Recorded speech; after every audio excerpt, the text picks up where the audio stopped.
योगेन चित्तस्य पदेन वाचां मलं शरीरस्य च वैद्यकेन योपाकरोतं प्रवरं मुनीनां पतञ्जलिं प्राञ्जलिरानतोऽस्मि।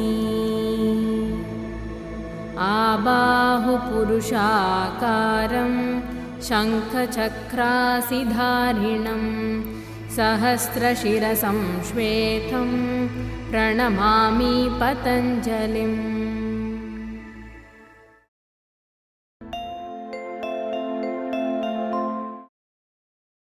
As you have seen in episodes thus far, Iyengar Yoga lays a lot of emphasis on precision and alignment. Why is this? Usually, an asana is not about just assuming a posture. It is a process that is done with a lot of awareness and a lot of watchfulness. Every part of the body must be evenly and uniformly engaged while doing an asana. The touch of an asana should have gone to every nook and corner of the body. This means it is not just about doing any action in order to go to a position, it is about mindful, intelligent action. Sometimes while going into a pose, you will feel some parts of the body that are heavy, sluggish, dull, other parts of the body that are overactive and aggressive. This mismatch will not make it an asana. Thus, one has to do an asana the way a river flows. The touch of an asana should be to all parts of the body in a way that is abundant and uniform. And hence, these aspects of alignment and precision are very important. In today's episode, we will see Paschimottanasana. Paschimottanasana is also called Ugrasana or Brahmacharyasana, which means this is one formidable pose while at the same time builds self-restraint. Hatha Yoga Pratipika, one of the leading texts in yoga, mentions how formidable Paschimottanasana is. Now we will move on and see how to do Paschimottanasana.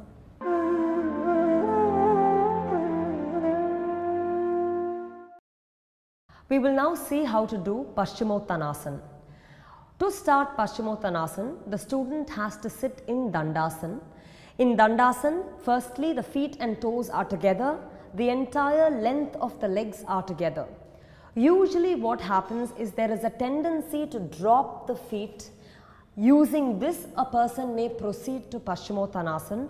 That should not be done. The thighs should be rolled in nicely such that the entire face of the quadricep, face of the knee, face of the shin is parallel, centered and parallel to the ceiling.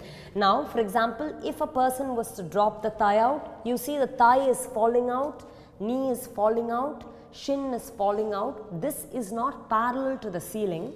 You have to roll your thighs in such a way that the musculature and the skeletal structure of the leg is centered. It has to be on a medial straight line. That being the case, rolling the thighs in, you will have to nicely press the thigh down. The calf muscle must be spread such that end to end of the calf muscle should be felt sitting, plugged to the ground. Similarly, end to end of the thigh must be fully felt on the ground. Many a time when the leg, for example, is dropped, only one end of the calf muscle or one end of the thigh muscle is touching the ground. However, when you roll the leg, you have to make sure that the back of the thigh is squarely placed. Both the inner edge as well as the outer edge of the thigh should be fully pressed to the ground. Calf muscle should spread end to end and be pasted onto the ground. With that action, the entire surface of the knee, the patella must be, or the kneecap must be tightened, lifted up, and then the knee itself must be descended down as if the front knee is going down towards the back knee. With that strong action of the leg, you have to extend the inner ankle as well as the outer ankle. The heel pad should be well extended. The toe mounds also should be extended, especially the big toe mound should be extended, and then the toes itself should be relaxed and long, as if from the foot the toe is growing up. The toe should be relaxed and long, the leg at the heel, at the mound of the big toe should be active. So this is the position of the leg, which is very, very sturdy, and this sturdy environment should be created, on top of which the spine should be activated. Now, how do we activate the spine? Pressing the leg, the abdomen should separate away from the leg. Usually when a person sinks the chest, you see the abdomen hangs over the thigh, hangs over the pelvis. That is a wrong action. Pressing on the thigh, you have to sharply lift the entire front face of the spine. You have to roll the shoulders back, make the collarbone wide. From the center of the chest, you have to widen the chest. From the base of the chest, you have to nicely lift the chest up also. How do we check that the chest is lifted? The back ribs must be strongly engaged forward. When the back ribs are not engaged, the chest will sink and the back ribs will protrude. But you have to engage the back ribs nicely and raise the chest up. When that happens, there is a clear cut. See the direction of movement of the t-shirt, the fibers of the t-shirt. There's a clear cut extension of the abdomen upward. Again, I'll tell you why the t-shirt. For example, when a person sinks, you see how the t-shirt droops down. When there is a movement of the back ribs and a raise of the side body and the chest, the t-shirt itself demonstrates an upward stretch. That active action should come. From this platform of Dandasana, you take your hands up to Urdhva Hastasana. In Urdhva Hastasana, the side of the body should be well stretched from the floating rib, that is the last rib, all the way to the outer armpit. You should have a good stretch upward from the outer armpit all the way to the fingertip. You have to lead with a stretch that is non-compromising. Usually, when the spine raises, the leg would want to come up. That's what happens when you start as a beginner. But with your will and volition, you have to keep the thigh down while at the same time keep the spine raised. Pull the back ribs in and take the arm behind the ear, relaxing the throat. From this position, keeping the back ribs in, you have to proceed and hold your big toe. Using your middle and forefinger, you have to wrap your hands around the big toe, from where once again powerfully pulling the back ribs in, you have to raise the chest up. Now as you pull the back ribs in and raise the chest up, you will see that the arm becomes straight, and because the arm pulls the toes back, the legs are also uncompromisingly straight, upon which you have a triangular structure, spine up, hand straight, leg straight. From here, you will have to proceed to the full pose, where once again, keeping the back ribs in, you proceed forward, widening your elbows constantly. Your elbows should not be dropped down, your elbows should be kept lifted, and from the side body you must stretch. From the back body, as we said, posterior extension, the entire spine posteriorly should expand, spreading from center side and moving from back to front. Usually in Paschimottanasana, the buttock tends to be heavy and sluggish. You have to move the buttock back, sharpening the buttock back thigh to buttock bone, and with that sharp action you have to flow into Paschimottanasana, giving the entire spine a concrete flowing extension. Elbows should be up and you will have to stay in this pose for a while. While coming out of this, once again you reverse, you have to go into the concave back position, go back to Urdhva Hastasana, and come with your arms by the sides of the hip. This is Paschimottanasana. In this, there are a few variations by which you can hold the foot, which we will show you now.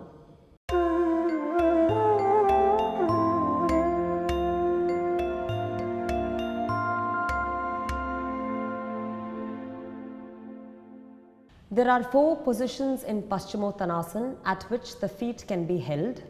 The first is what we showed you now, where the hands, as in the forefinger and middle finger, wrap the big toe, and that is the first hold. That is a hold that a beginner can go with or start with. We will now show you all the 4 progressions. The first, where the practitioner uses the middle toe, the middle finger and the forefinger to wrap around the big toe. So there is a full-fledged curvature that the fingers take around the big toe. This makes it Padangushta Dandasana. Angushta hands, Padam leg, Padangushta Dandasana, where there is a wrapping of the toes. Here, holding this, you will have to pull back on the toe, and therefore this gives an opening to the sole of the foot as well as a good solid descent to the legs entirely. This is the first position, holding which you will have to go then to Paschimottanasana with a posterior extension. This is the first position. The second position is where the hands are then using or holding the outer foot.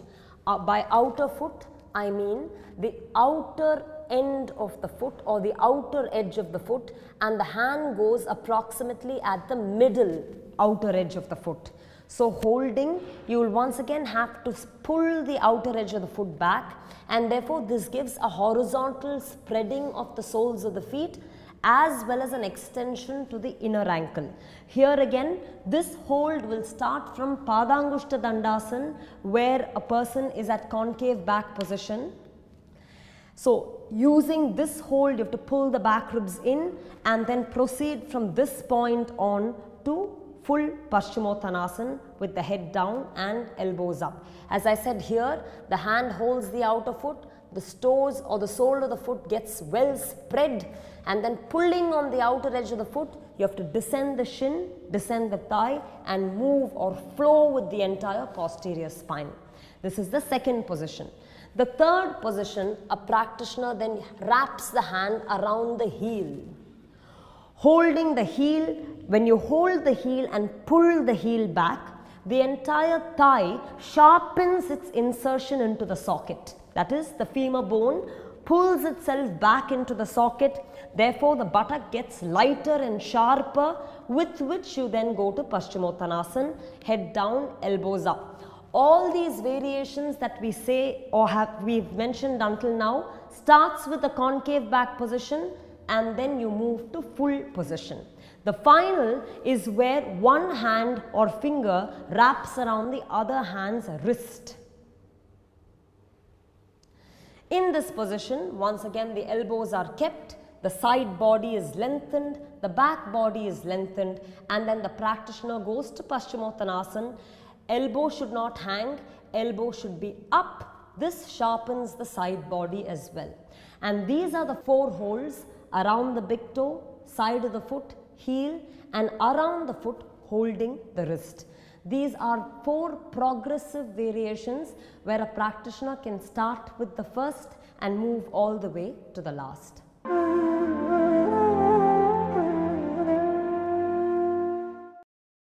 We will now see how props can be used to benefit the practitioner in Paschimottanasana. Usually, when a beginner approaches this asana, sometimes the hamstrings may be tight, sometimes the spinal muscles may be very stiff or tight. When this is the case, you will see them bending their knees, unable to straighten their leg, and also really falling back on their tailbone, compressing the face of the spine. It is very important, in fact pivotal in Paschimottanasana, that the entire area of the buttock, the gluteus maximus, the muscle, should be sharp and light. Once it's heavy and thick, it really drags a person down like this. So, while practicing Paschimottanasana, you should make sure you're clearing the buttock muscle from center to side, sitting on the buttock bone. But there is the back end of the buttock bone which is closer to the tailbone, and there is the front end of the buttock bone which is sharper. You must raise the buttocks up, push the buttock back, and be on the front end of the buttock bone, not on the back end of the buttock bone. This, when you use a prop like two mats or a height to sit on, naturally happens. We will now show you how on another student. As you can now see, the practitioner is sitting on a slight raise. We are now using two thin blankets. Depending on how tight the hamstring or the back muscles are, you could raise the height to a bolster or even a stool. The minute you raise the height, because of this extended incline, the buttock muscle itself becomes a little sharper. It is important that from the back middle thigh to the back buttock, there is a sharp backward extension. It should not be a dull seated area. So, sitting on the frontal edge of the buttock bone, you have to pull the back ribs in and raise the chest up. This height gives you a tilt so that the spine can then move forward to Paschimottanasana. Move forward to Paschimottanasana. As you can see, this raised height, though minimal, puts the buttock on a higher plane and allows the spine to flow downstream. That action, sitting on a height and flowing down with the spinal muscle, happens when there is a height. We will now show you, this is a slight height, we will now show you an incremental height and show how the flowing of the spine happens more on steady legs. We will now show you a variation using the Viparita Dandasana bench.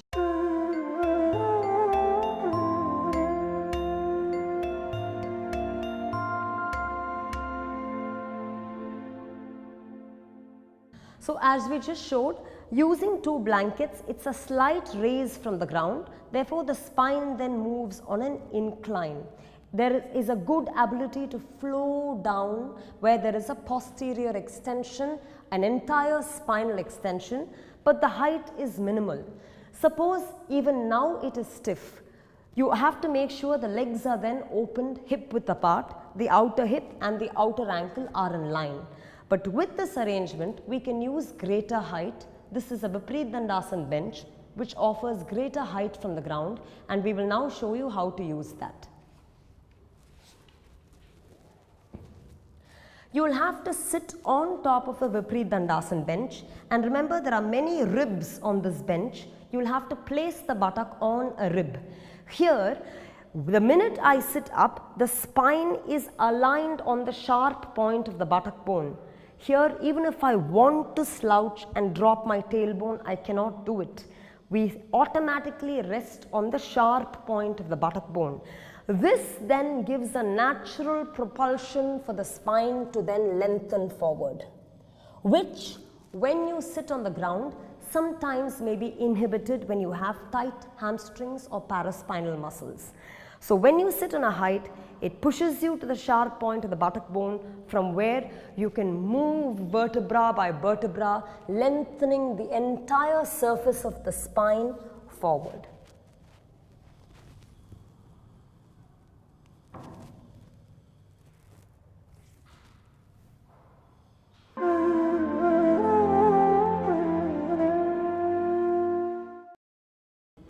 In cases where people are not able to reach their toes like this, where you try very hard to reach but then you end up compressing your spine, pulling your head down, hunching, and despite that you're not able to reach, then there you may use a simple prop like a belt. You put the belt around your arch and then a student holds it. You can hold it at a point where you can grip and then raise the spine. For example, even at this height, let's say if a practitioner is even struggling to reach to this height, then you may pull your hand even at a greater distance and then work your spine sharply in, raising the chest up. So you have to pull the back ribs in and give yourself a good anterior extension. That is absolutely mandatory for Padangushta Dandasana, where the back ribs are in and the chest is raised up. From there, you can slowly over time crawl down the belt and work towards a position that's closer to your foot. And every time you go, it's mandatory that you have your back ribs in, the abdomen should be well raised away from the thigh, and the chest should be lifted. Gradually you can further walk down over time and hold the belt right by your foot, by the edge of the foot, and that way you can progressively build yourself towards Paschimottanasana while at the same time maintaining the integrity of the pose with the thighs down and the spine well raised. So holding a belt here, you can move to the final pose where the elbows are widening and the back muscles flow to take your head down, sternum rested but lengthened towards the shin. This would be the way you can use a belt for progressing in Paschimottanasana. In the final position of Paschimottanasana, always the head is rested but the sternum does not cave in. So the sternum has to be rested on the thigh, on the knee, so that the heart is relaxed, and upon that the head is rested. Very many times that may not happen. In other cases where people have tight backs, the abdomen may hold stiff and there may be a big gap between the abdomen and the thigh, which again causes strain on the lower back. In some other cases, the head may not rest, the head may hang up. In final Paschimottanasana, the abdomen rests on the thigh, the sternum rests on the knee and shin, and then the head rests on the shin. This is the final position of Paschimottanasana. When these three areas don't rest, we will see what we can do now using a blanket. This is a blanket, and this is how you fold it into a three-fold blanket. You fold it once and then you fold it over again. So here you have an S shape. This is a three-fold blanket.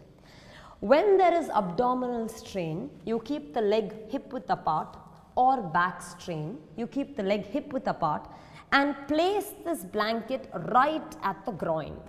Right at the groin, lifting the abdomen away from the blanket. And then here when you bend over in Paschimottanasana, full pose, you see that the initial gap that we were showing between the thigh and the abdomen now stays bridged, where the abdomen can softly rest on the blanket. This gives a good spreading to the lower back as well, helping with both abdominal softness and paraspinal softness. This is the first arrangement. Coming up, hands straight back. In the second variation, where the sternum may not touch, we then move the blanket so that the chest and sternum may rest. In the second position, as you can see, there is a soft cushioning for which the chest may rest, the sternum may rest, and you can go into Paschimottanasana. In the third position, where the head doesn't rest, this blanket, I'm using a double fold blanket. This blanket may be placed on top of the shin. You can use much thicker prop such as a bolster, and then the head will be resting in Paschimottanasana.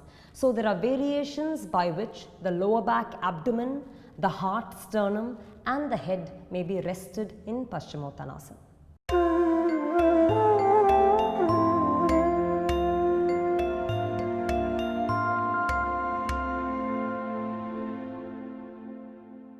We now saw how to do Paschimottanasana in the classical form as well as how to do it using props.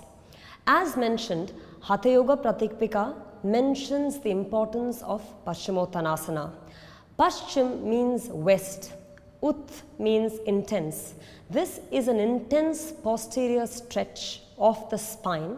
It is supposed to revitalize all the nadis in the body, as mentioned by Hatha Yoga Pratipika. Paschimottanasana, where you keep the legs stretched out in front of you and extend forward, gives, as mentioned, a posterior extension to the spine. However, the midway or the Madhyama Sthiti provides a lengthening to the anterior surface of the spine. Hence, combining the two, Paschimottanasana gives a total extension to the entire length of the spine, both front as well as back. Since the adrenal kidneys are posterior organs, it is particularly important for the health of the kidney as well as the adrenals. People who have digestive issues, sluggish digestive system, are greatly helped through the practice of this pose. It's supposed to ignite the gastric fire. Also, during menstruation, this is a pose that can be safely practiced in the restorative variation.